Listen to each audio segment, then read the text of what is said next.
সম্প্রতি আটলান্টিক মহাসাগরের একটি প্রমোত্তরীতে হান্টা ভাইরাসে আক্রান্ত হয়ে ৩ যাত্রীর মৃত্যুর ঘটনায় বিশ্বজুড়ে আলোচনার কেন্দ্রবিন্দুতে ব্যাধিটি।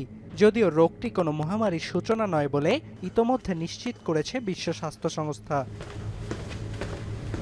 তবে হান্টা ভাইরাস ছড়ানোর কারণ ও সংক্রমণের দিক থেকে কোন কোন দেশ শীর্ষে তা নিয়ে গবেষণা চালিয়ে যাচ্ছেন চিকিৎসা বিজ্ঞানীরা। সিএনএন-এর প্রতিবেদন বলছে, গেল ১ বছরে আর্জেন্টিনায় হান্টা ভাইরাসে আক্রান্তের সংখ্যা দ্বিগুণ হারে বেড়েছে।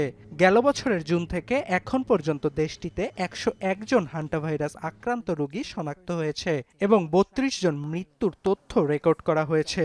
এর মধ্যে সবচেয়ে বেশি ৪২ জন রোগী শনাক্ত হয়েছে বুয়েনোস আইরেস প্রদেশে।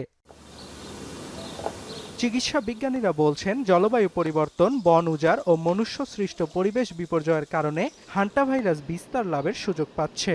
কেননা জলবায়ু পরিবর্তনজনিত কারণে তাপমাত্রা ও বৃষ্টিপাতের প্যাটার্নে আসছে পরিবর্তন। এছাড়াও খরা, অতিবৃষ্টি ও দাবানলের মতো প্রাকৃতিক দুর্যোগ প্রায়শই ঘটছে।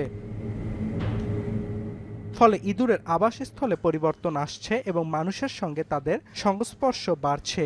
সংক্রামক রোগ বিশেষজ্ঞদের অভিমত, ইঁদুর জলবায়ু পরিবর্তনের সঙ্গে সহজে মানিয়ে নেয়, যা সংক্রমণ বৃদ্ধিতে ভূমিকা রাখে। তবে শঙ্কার বিষয় হলো, রোগটি প্রতিরোধে এখনো কোনো কার্যকরী প্রতিষেধক আবিষ্কার হয়নি। Yeah, unfortunately, there are no specific vaccines for hantaviral diseases. There are no specific antivirals to treat the disease in humans with. Treatment primarily is supportive care, so early identification of cases. বিশ্ব স্বাস্থ্য সংস্থা বলছে, প্রতি বছর ১০,০০০ থেকে ১ লাখ মানুষ hanta ভাইরাসে আক্রান্ত হয়। আর আমেরিকা মহাদেশে আর্জেন্টিনায় হান্টা ভাইরাসে আক্রান্তের সংখ্যা সবচেয়ে বেশি। ২০১৮ সালে দেশটির দক্ষিণের পাতাগোনিয়া প্রদেশে রোগটির প্রাদুর্ভাবে ১১ জন মারা যান। অর্ণব প্রসাদ, এখন বিশ্ব।